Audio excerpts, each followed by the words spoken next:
it says how this powder blurs the skin but does a crease underneath the eyes. Let's try the Surreal Skin by Makeup by Mario. Welcome back to my under eye powder trials, where I try different types of setting powder to see what works for my dry skin, greasy under eyes, sensitive and dark circles. Just have my skin tint from Naked Sunday's Lovelies and also the Airbrush Flawless Blur Concealer on today. These are the two products I'm using. They work really nice underneath my eyes. I'm going to start with one side of my eye with only the brush to see what kind of coverage we get and which side looks better. And I do also like to set the rest of my face when doing these trials. I can clearly see where it's blurring the skin. It actually looks really, really nice. The powder is super finely milled, which I love. Up closer, this is my eye with just the powder, and this is the eye with just the concealer. So far, that's how it's looking. Now let's go in and use the powder puff on this side. Make sure to dust off the excess so we're not applying too much powder. Okay, so wow, I can already see so much more differences with the brush versus the powder puff. Let me show you guys up close again. This is with the brush, and then this is with the powder puff.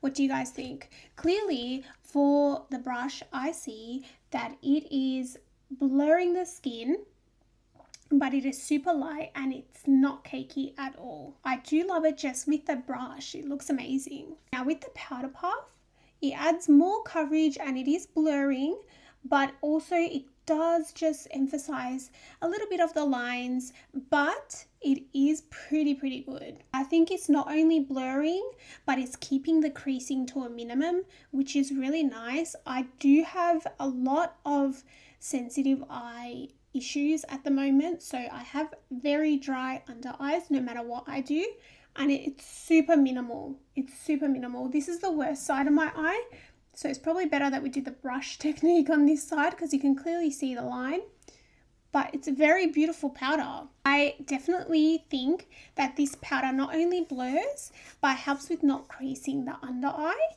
What I will say is though, the colors in this range, I personally think it's limited.